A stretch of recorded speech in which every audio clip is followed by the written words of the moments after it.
एक ऐसी शख्सियत को खासतौर पर नजीबाबाद में चुनौती देना कितना चुनौतीपूर्ण है, जबकि समाजवादी पार्टी का ये गढ़ कहा जाता है नजीबाबाद। देखिए, गढ़ को भेदने वाला नाम चंद्रशेखर आजाद है। जब बहुजन समाज पार्टी अपने शबाब पर थी तो बिजनौर डिस्ट्रिक्ट से 7 के 7 सीटें जो है बहुजन समाज पार्टी ने जीती। हम स्ट्रेटेजी बना भी इसलिए रहे हैं कि हम 8 की 8 सीटों पे कब्जा करें। यहाँ पर आपके विधायक कहाँ के हैं? यहाँ पर समाजवादी पार्टी के विधायक हैं, बीजेपी के तो विधायक हैं नहीं यहाँ पर। नजीबाबाद से हैं साहब। तो नजीबाबाद के होने के बावजूद उनको अपने घर के बगल की सड़कें नहीं दिख रही। तो क्या आजाद समाज पार्टी किसी से गठबंधन की तैयारी में है? 2024 में हमने उत्तर प्रदेश के 80 सीटों में से 1 सीट मांगा था और हमें ये वादा भी किया कि हम सीटें दे भी रहे। आखिरी में क्या मुझसे बेहतर आप जानते हैं। क्या आपको भी लगता है कि ऑल इंडिया मजलिस-ए-इत्तेहादुल मुस्लिमीन बीजेपी की या किसी और पार्टी की बी टीम है? ममता बनर्जी हारती है 32 लाख वोटों से। जिम्मेदारी किनकी बनती है? 85 साल तो नहीं थे।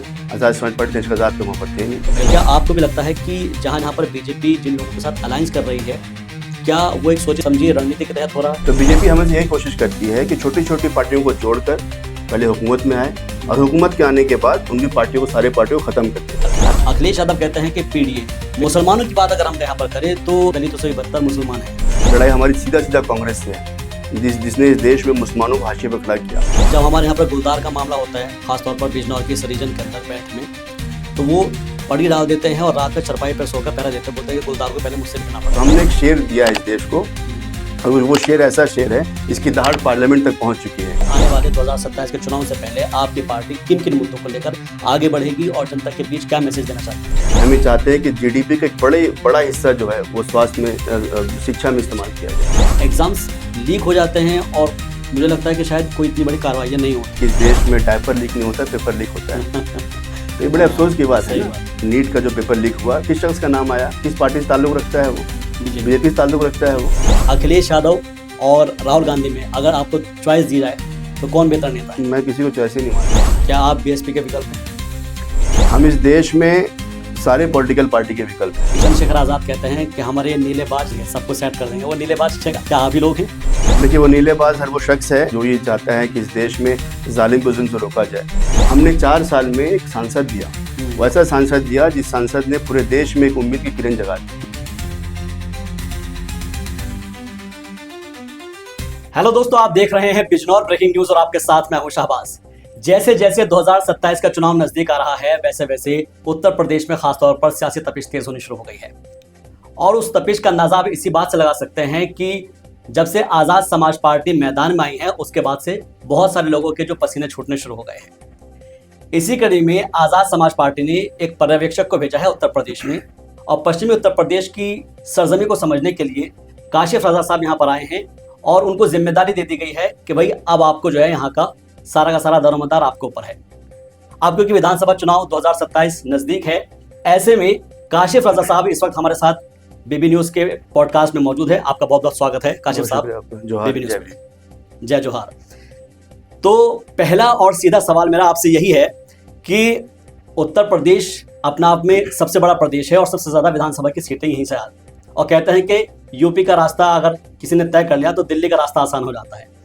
पहला और सीधा सवाल मेरा यही है कि जब आपको पश्चिमी उत्तर प्रदेश का पर्यवेक्षक बनाया गया है तो जिम्मेदारी जाहिर तौर पर बड़ी होगी। टारगेट क्या फिक्स किया गया है, क्या लॉक किया गया है? पहला और सीधा सवाल आपसे कि पश्चिमी उत्तर प्रदेश में कितनी सीटें जीतने की तैयारी है? देखिए, सबसे पहले तो मैं आपके मंच के माध्यम से सब लोगों को जय भीम जोहार कहता हूँ, आदाब। पश्चिम उत्तर प्रदेश में जब मुझे जिम्मेदारी दी गई तो हमने ये फैसला किया कि पश्चिम उत्तर प्रदेश के ये जो पूरा किला है, हिंदुत्व किला है, इसको हम ढाएंगे। और पश्चिम उत्तर प्रदेश में जो अब ये कह सकते हैं कि पश्चिम उत्तर प्रदेश नहीं, पूरे देश, पूरे उत्तर प्रदेश को मैं देख रहा हूँ। और उत्तर प्रदेश में मैंने महसूस किया है कि तकरीबन जब काशीराम साहब का मूवमेंट यहाँ हुआ करता था, सब साहब यहाँ पर थे, और जब बहन जी यहाँ मुख्यमंत्री बनी तो लोगों की आशाएं बहुत थी, उम्मीदें थी, और हमने करके भी दिखाया। वो वजह रही कि वो डिरेल हो गई, जो वजह रही उनकी मजबूरियाँ होंगी। लेकिन साहब काशीराम साहब ने जो बाबा साहब अम्बेडकर की विचारधारा को फ्लोट किया, बाबा साहब अम्बेडकर ने अपने जीवन में जो यातनाएं झेली, और साहब काशीराम ने जब यहाँ देखा कि दलित मुस्लिम इत्तेहाद के साथ, पिछड़ों के इत्तेहाद के साथ हम एक नया नैरेटिव बना सकते हैं और इस देश में मजलूम तबकों के इत्तेहाद के साथ हम इस देश के जालिम को रोक सकते हैं, तो उन्होंने एक पार्टी बनाई। पार्टी बनाने के बाद वो पार्टी कामयाब भी होती है, लेकिन वो पार्टी फिर डिरेल हो जाती है। यहाँ की जमीन ने बहुजन मूवमेंट को समझा, यहाँ दलित मुस्लिम पिछड़ों का इत्तेहाद है, यहाँ के लोग जानते हैं चीज़ों को, समझते हैं चीज़ों को। तो हमने फैसला किया है कि हम सिर्फ ये ना किसी हम नगीना का फोकस करें, पश्चिम उत्तर प्रदेश फोकस करें, बल्कि पूरे जो उम्मीदें लोगों की हैं उस उम्मीद के सार को निचोड़ते हुए पूरे हम स्ट्रैटेजी बनाएं कि हम पूरे उत्तर प्रदेश में कैसे हुकूमत में आ सकते हैं। तो सिर्फ ये मामला सिर्फ पश्चिम उत्तर प्रदेश का नहीं है, बल्कि पूरे उत्तर प्रदेश की उम्मीदों पे खरा उतरने का मामला है। यानी कि पूरे उत्तर प्रदेश पर आपकी नज़र है। बिल्कुल। आपने अभी अपनी बात में माननीय कांशीराम जी का जिक्र किया और उन्हीं के नक्शे कदम पर मायावती जी चली। 1989 में बिजनौर के अंदर जब चुनाव हुआ लोकसभा का, तो बिजनौर से 1989 में संसद पहुंची मायावती जी। और जब 2007 का चुनाव आता है, जब बहुजन समाज पार्टी अपने शबाब पर थी, तो बिजनौर डिस्ट्रिक्ट से 7 के 7 सीटें जो है बहुजन समाज पार्टी ने जीती थी। अब परिसीमन हुआ, परिसीमन के बाद जो है हमारे जो ज़िला है उसमें 8 सीटें हो गई है। इस वक्त 4 बीजेपी के पास है और 4 समाजवादी पार्टी है। मेरा सीधा और अहम सवाल यह है कि क्या 2007 का जो एक टारगेट था, क्या उस टारगेट को तोड़ पाएंगे आप? बीएसपी के उस टारगेट को तोड़ पाएंगे जो कि अब 2027 के चुनाव में 20 साल बाद? देखिए, आपने कहा कि 2007 में हम 7 सीट जीते थे, आपने ये कहा बीएसपी जीती, और अब वो 8 सीटें हो चुकी परिसीमन के बाद। तो हमारी कोशिश भी है और हम स्ट्रेटेजी बना भी इसलिए रहे हैं कि हम 8 की 8 सीटों पे कब्जा करें। यहाँ पर हम ये चाहते हैं गरीब की ज़िंदगी में बदलाव आए, अच्छी स्वास्थ्य सुविधाएं यहाँ दी जाएँ, अच्छे स्कूल खोले जाएँ, जो प्रो एक्टिव एक जो सोशलिज्म होता है उसको हम प्रेरित करना चाहते हैं यहाँ पर। यकीनी तौर पर हम 8 की 8 से जीतेंगे यहाँ पर। तो बहुत अच्छा लक्ष्य है आपका कि 8 की 8 सीटें जीते जाएं। लेकिन अभी हाल ही के अंदर आपने देखा होगा कि 5 राज्यों का रिजल्ट आया है, और ये सवाल बुनियादी इसलिए हो जाता है कि जब आप 8 की 8 सीटें जीतने का टारगेट रखते हैं तो आज के दौर में बिना गठबंधन के सरकारें नहीं बनती है, जैसे कि अभी पिछले 10-15 सालों से हम देख रहे हैं। 5 राज्यों का रिजल्ट है, वो भी यही कह रहा है। तो क्या आज़ाद समाज पार्टी किसी से गठबंधन की तैयारी में है, और अगर किसी के साथ है तो वो क्यों? साहब, मैं 2024 में ले जाना चाहूँगा आपको। 2024 में हमने उत्तर प्रदेश के 80 सीटों में सिर्फ 1 सीट मांगा था, और हमें ये वादा भी किया कि हम सीटें दे भी रहे हैं। आखिरी में क्या हो मुझसे बेहतर आप जानते हैं जी। तो हम तो ये कोशिश करते हैं कि इस देश में सेकुलर गवर्नमेंट फॉर्म हो, डेमोक्रेसी बचे। इस देश में जो संविधान को ख़त्म करने की कोशिशें की जा रही है उसको हम कंडेम करें, ख़त्म करें उसको।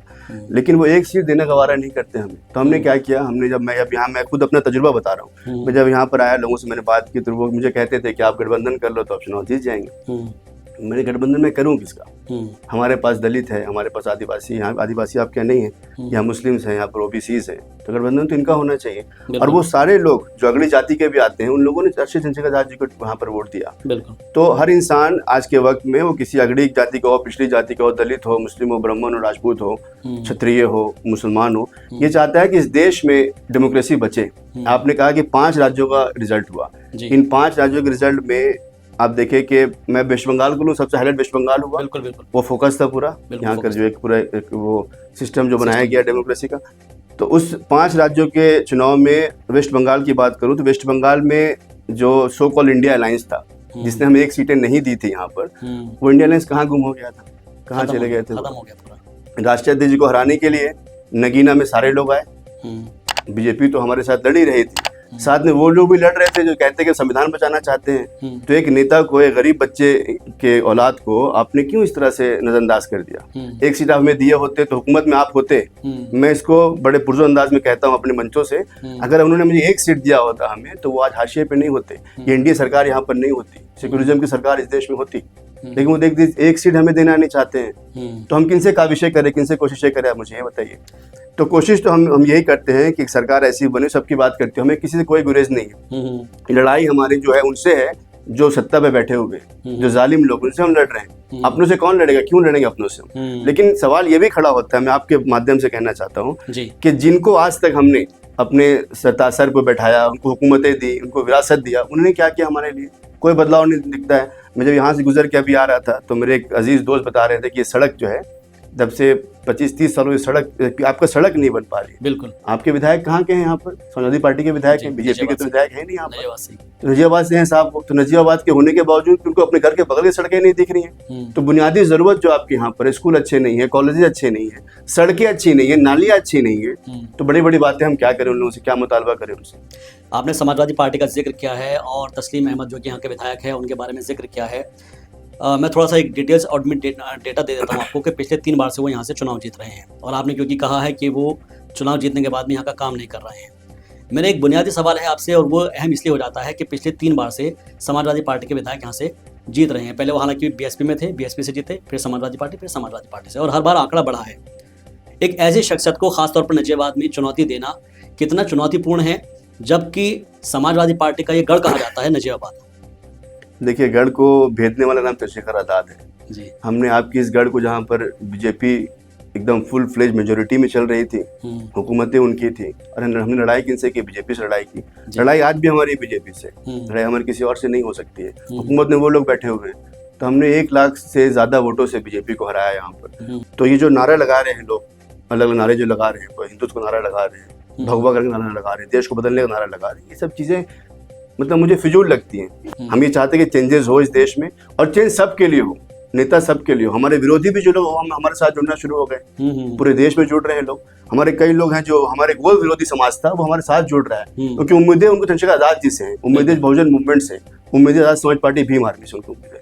आपने अभी इस बात का जिक्र किया है कि आपका जो कुनबा है वो बढ़ रहा है, और अभी हाल ही में आपका मैंने देखा है कि बहुत सारे लोगों ने आज़ाद समाज पार्टी को ज्वाइन भी किया है। हाल ही में अबरार साहब आए हैं आपके यहाँ पर, और भी बहुत से लोग जो है लगातार बढ़ रहे हैं। लेकिन एक सवाल जहन में आता है, क्योंकि अखिलेश यादव कहते हैं कि पीडीए, आप भी बात करते हैं दलितों की, आदिवासियों की, और खासतौर पर मुसलमानों की बात करते हैं। मेरा सीधा सवाल यह है कि पिछले 10-15 साल में मुसलमानों की जो इस वक्त हकीकत है, उसको आप कैसे देखते हैं? क्योंकि आपने पिछड़ों की बात भी करी, आदिवासियों की बात करी, दलितों की बात करी, मुसलमानों की बात अगर हम यहाँ पर करें तो एक रिपोर्ट में पढ़ रहा था, उस रिपोर्ट में ये कहा गया था कि आज के अगर दौर में देखना जाए तो आदिवासियों से भी बदतर, या फिर कह सकते हैं कि दलितों से भी बदतर मुसलमान हैं। क्या वजह है इसके पीछे? सच्चर कमेटी की रिपोर्ट 2006 में शाया होती है। सच्चर कमेटी रिपोर्ट ये कहती है कि इस देश में दलित समाज से बदतर स्थिति मुसलमानों की हो गई। मैं सवाल ये करता हूँ कि उसके पहले किनका रिजीम रहा, किन्होंने हुकूमतें की, जो ये कहते हैं कि सरकार हमारी चल रही है। मैं मुसलमानों से सीधा सवाल करना चाहता हूँ, उनसे जुड़ना चाहता हूँ कि जब आप ये मानते हैं कि आपकी गवर्नमेंट चल रही है, तो उनसे सवाल क्यों नहीं किया आपने कि आप? और मनमोहन सिंह ने, ये अच्छा नैरेटिव था उनका, अच्छी विचारधारा थी उनकी। वो चाहते थे कि इस देश में जो मुस्लिम्स हैं, आपने पीडीए कहा, मैं कहता हूं कि मुसलमान जो 22% है आपके यहाँ पर, तकरीबन 6 करोड़ की आबादी, और अल्पसंख्यक कैसे हो सकता है वो? एक सवाल ही बड़ा खड़ा होता है कि उनको अल्पसंख्यक क्यों माना जा रहा है? जब उनको अल्पसंख्यक हम मानते हैं तो उनको हाशिए पे खड़ा करते हैं, तुमको ऐसी नुमाया चीज हो जो किनारे पे खड़ी होनी चाहिए। तो जो फ्रंटल ऑर्गेनाइजेशन, हमारी पार्टी में कोई अल्पसंख्यक मोर्चा नहीं है, देश की पहली पॉलिटिकल पार्टी है। मैं आपको बताऊं, आपके उसमें इजाफा होगा अपील में, इस देश की पहली पॉलिटिकल पार्टी, इसमें अल्पसंख्यक मोर्चा हमने नहीं बनाया। हम ये चाहते हैं कि सारे लोग एक फ्रंट ऑर्गेनाइजेशन के हिस्सा बने। ये मेरे लिए इन्फॉर्मेटिव है जी। मतलब हमारी पार्टी में हमने जब कोर कमेटी को फ्लोट किया, पार्टी बनाई, कॉन्स्टिट्यूशन बनाया, तो हमने अल्पसंख्यक शब्द को उसमें हटाया। अच्छा। हम चंद्रशेखर आजाद जी हमेशा मुस्लिम कहते हैं, दलित कहते हैं, आदिवासी कहते हैं, पिछड़े कहते हैं, जैन कहते हैं, बुद्धिस्ट कहते हैं, पिछड़ा, मतलब हमारे लिए अल्पसंख्यक कोई भी नहीं। हम इस देश में जिनको अब तक अल्पसंख्यक बनाकर उनको कैद किया गया, जो अलग अलग पार्टियां हैं जो अल्पसंख्यक मोर्चा चलाती हैं, मराठी मोर्चा चलाती है, वो कैद करती है मुसलमानों को, ओबीसी, जैन को, बुद्धिस्ट को, सिखों को कैद करते हैं। हम कैद करना नहीं चाहते। हम चाहते हो फ्रंटल लेवल पे आकर वो हुकूमत बनाने की कोशिश करें। जब हम अल्पसंख्यक का नाम लेते हैं तो ऐसे लोगों का हम एक ड्राइंग क्रिएट करते हैं, मैप क्रिएट करते हैं कि भाई वो लोग जो है किनारे पे खड़े होने वाले लोग हैं। हमने अल्पसंख्यक मोर्चा नहीं बनाया। ठीक है। मुसलमानों की जब हम बात करते हैं तो जहन में सभी लोगों की एक पार्टी आती है, और वो कहा जाता है कि ऑल इंडिया मजलिस इत्तेहादुल मुस्लिमीन। आप जिस राज्य से आते हैं, झारखंड से, उसके बराबर में बिहार पड़ता है, और बिहार में जब असदुद्दीन ओवैसी पहुंचते हैं तो वहाँ पर जाकर कहा जाता है कि आ गए ओवैसी साहब खेल बिगाड़ने के लिए। उत्तर प्रदेश में भी कमोबेश यही स्थिति होती है कि यहाँ पर भी आते हैं और आकर वो चुनाव लड़ते हैं। क्या आपको भी लगता है कि ऑल इंडिया मजलिस इत्तेहादुल मुस्लिमीन बीजेपी की या किसी और पार्टी की बी टीम है? देखिए, इस देश में सबको अधिकार है चुनाव लड़ने का, डेमोक्रेसी है, और जो भी अपनी पार्टी बनाएगा वो चुनाव लड़ेंगे। वो वैसे साहब एक अजीम लीडर हैं, मैं उनको सलाम करता हूँ हमेशा, और हम राष्ट्रीय अध्यक्ष जी उनको अपने बड़े भाई की तरह मोहब्बत करते हैं। हमारा उनसे कोई लड़ाई हमारी नहीं। लड़ाई तो हमें उन लोगों से, इन लोगों ने नफरत के बीज बोए इस देश में। लड़ाई हमारी सीधा कांग्रेस से है, जिसने इस देश में मुसलमानों को हाशिए पे खड़ा किया, जिसने इस देश में दलितों का वोट लेकर दलितों को हाशिए पे खड़ा किया, जिसने इस देश के पिछड़ों का वोट लेकर पिछड़ों को हाशिए पे खड़ा कर दिया। लड़ाई उनसे हमारी है, और अभी के वक्त में तो कांग्रेस भी खत्म हो चुकी है। अब देखें कि तकरीबन 297 सीटों पर कांग्रेस ने कॉन्टेस्ट किया, या उससे ज्यादा कॉन्टेस्ट किया, 397 सीटों पर कांग्रेस ने कॉन्टेस्ट किया वेस्ट बंगाल में। वेस्ट बंगाल में कांग्रेस को सीपीएम का गठबंधन था, उस गठबंधन को तकरीबन 39 लाख वोट आए, और ममता बनर्जी हारती है 32 लाख वोटों से। जिम्मेदारी किनकी बनती है? ओवैसी साहब तो नहीं थे, आज़ाद समाज पार्टी चंद्रशेखर आजाद तो वहाँ पर थे नहीं, जिम्मेदारी उनकी बनती है। मैं चुनाव अगर ले जाऊँ आपको मध्य प्रदेश का, तो मध्य प्रदेश के चुनाव में वहाँ पर जो अलायंस था, जिनको अब पीडीए के रहनुमा कह रहे हैं अभी, वो अलायंस जो बनाया था इंडिया अलायंस का, तो वजह कि उन्होंने क्या कहा कि कांग्रेस जो है उसने कभी पिछड़ों का साथ नहीं दिया, इनसे बच्चों के दुश्मन है हमारे। उसके पहले 2024 साथ में आप लड़ रहे थे और 2025 में जब चुनाव होता है तो वहाँ पर आप उनको कोस रहे हैं, उनको गालियाँ, मौके की राजनीति मौके राजनीति कर रहे हैं। आप दिल्ली देख लीजिए, दिल्ली में 24 सीटें ऐसी हैं जहाँ पर 5,000, 6,000, 7,000 वोट लेकर आती है कांग्रेस और उसको आम आदमी पार्टी को हराती है वो। हमारे झारखंड में वही स्थिति बनती है उनकी। तो आपको ये देखना पड़ेगा कौन सी पार्टी है जो इस देश के सेक्युलरिज्म को बचाना चाहती है। लोग ये कहते हैं कि आज़ाद समाज पार्टी तो आपकी पार्टी सिर्फ नगीना तक सीमित है। मैंने कहा नगीना तक सीमित तो है, शुरुआत तो हमने कर दी है, लेकिन इसका विस्तार कहाँ तक है। 2015 में भीम आर्मी बनती है और 2025 और 10 सालों में हमारी पार्टी 2020 में बनती है। हमने 4 साल में एक सांसद दिया, वैसा सांसद दिया जिस सांसद ने पूरे देश में एक उम्मीद की किरण जगा दी। बिल्कुल पूरे देश में। मैं सिर्फ यही नहीं कहता हूँ आपको, मैं तो एक प्रदेश से आ रहा हूँ, मैं जिम्मेदार हूँ वहाँ का। तो वहाँ पर जो क्रेज राष्ट्रीय अध्यक्ष जी का है, क्यों क्रेज है? क्योंकि हमने उन मुद्दों को उठाया जिन मुद्दों को उठाने में हैसियत किसी पार्टी की नहीं है, क्योंकि हमारा लीडर जो है वो खुद अपनी पार्टी के लीडर है। हम किसी पार्टी के गुलाम अगर होते तो मुद्दे नहीं उठा पाते। अब जितनी बेबाकी से मैं बोल सकता हूँ बैठ के स्टेट प्रेसिडेंट, उतनी बेबाकी से किसी भी पॉलिटिकल पार्टी का मुसलमान रहबर नहीं बोल सकता, उसकी हैसियत नहीं है बोलने की। तो लड़ाई तो हमारे उन लोगों से है। वहाँ पर वैसे साहब तो भाई हैं हमारे, कोई मसला उनके साथ तो है नहीं हमारा, उनसे कोई लड़ाई, हमारी लड़ाई तो उन लोगों से है। तो हम सब अगर मिल के एक साथ में मंच पे आकर लड़ाई करना शुरू करते हैं तो इनके किलों को हम ढा सकते हैं। जो कहते हैं कि हमने बस एक बड़ा मजबूत किला बना लिया जो ढाया नहीं जा सकता है, ऐसी कोई बात भी नहीं है। अगर अच्छे लोग जुड़ जाते हैं, जो नेक सिफत लोग हो, जिनके अंदर पॉलिटिकल सेंस हो, और सब की बात करते हैं। मैं हमेशा ये कहता हूँ, मैं काशीराम साहब को अपने सब कुछ मानता हूँ। काशीराम साहब मुझे कहा करते थे कि इस देश के 56% ओबीसी, उसमें मुसलमान ओबीसी भी आते हैं, उसमें हिंदू ओबीसी भी आते हैं, सारे ओबीसी आते हैं, वो इस देश के शासक बनेंगे। तो उस शासक बनाने के लिए हमारी काविशें हैं, हम उसकी कोशिश कर रहे हैं। क्योंकि अभी बात चल रही है कि उत्तर प्रदेश चुनाव की, लेकिन इसी बीच एक जहन में सवाल आता है कि बीजेपी ने जिसके साथ अलायंस किया, जो हम देख रहे हैं और बहुत सारे सोशल मीडिया पर पढ़ते हैं, वो पार्टियां ख़त्म होती चली गई। बीजेपी प्लस पीडीपी, आज पीडीपी का जम्मू कश्मीर में कोई वजूद नहीं रहा है। और आपके पड़ोस में ही बिहार के अंदर जेडीयू के अंदर एक टाइम पे बड़ा भाई हुआ करता थी, अब बीजेपी की वहाँ पर सरकार बन चुकी है। जहाँ पर कि जिसके साथ में अलायंस करती है बीजेपी, वो पार्टी खत्म हो जाती है, ऐसे लोगों का आरोप है। क्या आपको भी लगता है कि जहाँ पर बीजेपी जिन लोगों के साथ अलायंस कर रही है, क्या वो एक सोची समझी रणनीति के तहत हो रहा है? देखिए, जिस पैटर्न को एक टाइम कांग्रेस फॉलो किया करती थी, BJP is following the same pattern. BJP आज वही पैटर्न को फॉलो कर रही है। इनकी कोशिश ये है कि इनकी पार्टी के सिवा कोई पार्टी बचे ना। तो बीजेपी हमेशा यही कोशिश करती है कि छोटी छोटी पार्टियों को जोड़कर पहले हुकूमत में आए और हुकूमत के आने के बाद उनकी पार्टियों को, सारे पार्टियों को खत्म कर दे। आपके सामने एग्जाम्पल, आपने खुद एग्जाम्पल का जिक्र किया। तो जो पार्टी इनके विचारधारा पे चलेगी, जो सो कॉल्ड मनोवादी विचारधारा की पार्टी है, वही चाहती है कि पूरे तौर पर हमारा कब्जा हो, किसी मजलूम तबके का कोई हिस्सा ना हो। अच्छा, अभी आपने क्योंकि जज्बे की बात की, और जज्बे को मैं जब देखता हूँ तो आज़ाद समाज पार्टी की तरफ से एक ऐसा रहनुमा उभर कर सामने आता है जो मेरठ की जो एक्सप्रेस वे है उस पर दौड़ता हुआ दिखता है। जब हमारे यहाँ पर गुलदार का मामला होता है, खासतौर पर बिजनौर की इस रीजन के अंदर बेल्ट में, तो वो पड़ी डाल देते हैं और रात में चरपाई पर सोकर पहरा देते हैं, बोलते हैं कि गुलदार को पहले मुझसे भिड़ना पड़ेगा। शेर तो शेर से लड़ सकता है, एक कौन आदमी लड़ाई तो हो नहीं सकती उस तरह से। तो हमने एक शेर दिया है इस देश को, और वो शेर ऐसा शेर है इसकी दहाड़ पार्लियामेंट तक पहुंच चुकी है। मैं आपको यकीन से कह सकता हूं कि अगर हमने यहाँ पर असेंबली में ऐसे नुमाइंदे भेजे इस बार, यकीन करिए जो कम्युनल फोर्सेज चल रहा है इसके किले को तो हम ढाएंगे जरूर। उसके बाद डेवलपमेंट की पॉलिसीज जो हम फ्लोट कर रहे हैं, शिक्षा में क्रांति को लेकर, स्वास्थ्य में क्रांति को लेकर, और जो सेफ्टी एंड सिक्योरिटी में क्रांति को लेकर हम जो बात कर रहे हैं, ये बात अगर आगे बढ़ी, यकीन करिए पूरा देश हमें फॉलो करेगा।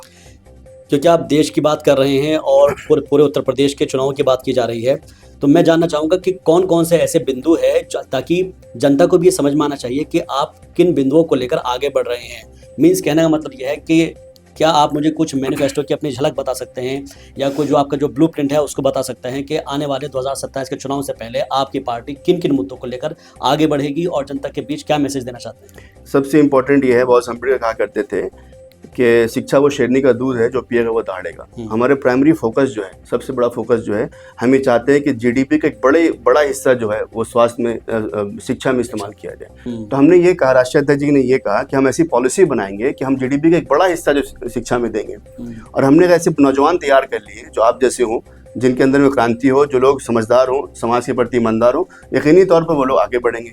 और एक सबसे बुनियादी चीज़ जो मैंने यहाँ महसूस किया, पूरे देश में चल रहा है, जो हमारे टीचर्स हैं, वो टीचर बेचारे जो है 365 दिनों में 200 दिनों तो वो पॉलिसीज को इम्प्लीमेंट करने में लगे हुए हैं। कभी टीकाकरण के नाम पे, कभी CNRC के नाम पे उनको उनके दस्तावेजें दी जा रही हैं, कभी सेंसर ले घूम रहे हैं। SIR में कई आपके यहाँ पर खासकर उत्तर प्रदेश में मैंने देखा कई वीडियोज वायरल हुए, सुसाइड किया उन लोगों ने।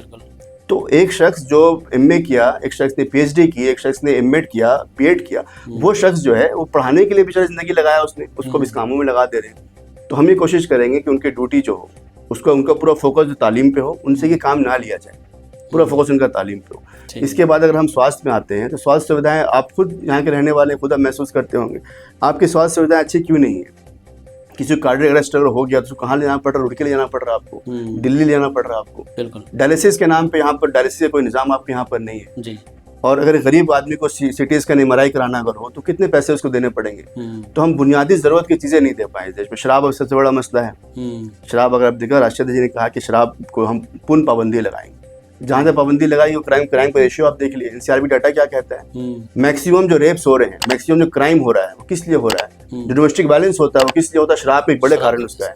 अगर इन बुराई को हम दूर कर दें और हमारे जो सबसे बड़ा जो लॉ इन्फोर्समेंट एजेंसीज होती है, पुलिस होता है हमारा, जो हमारे जो सिपाही हैं, उनकी जिंदगी में किस तरह से फ्रस्ट्रेशन आपको महसूस करिए। 20 घंटा काम कर रहे हैं, 25 घंटा 24 घंटा काम कर रहे हैं, फ्रस्ट्रेशन दिखता है वो बेचारे। तो हमको उनसे मोहब्बत करते हैं। राष्ट्रपति जी ने कहा कि हम उनसे मोहब्बत करते हैं, 8 घंटे की ड्यूटी उनकी करेंगे, एक्स्ट्रा ड्यूटी करेंगे तो उनको हम बोनस फ्लोट करेंगे। और उनका जो ये आपके यहाँ पर जो ट्रांसफर पोस्टिंग का मामला होता है, ट्रांसफर होकर यहाँ शिफ्ट कर जाते हैं वो दूसरे जिलों में जी, बेचारा आ भी नहीं सकता है।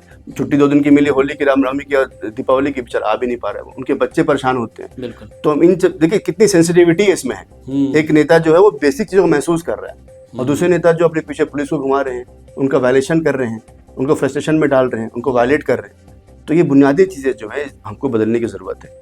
बिल्कुल, क्योंकि अभी आपने पढ़ाई की बात की है और इल्म एक ऐसी ताकत है जिससे आप हर चीज़ को हासिल कर सकते हैं। अभी हाल ही में नीट PG के बारे में आपने सुना होगा, एग्ज़ाम्स लीक हो जाते हैं और मुझे लगता है कि शायद कोई इतनी बड़ी कार्रवाइयाँ नहीं होती है।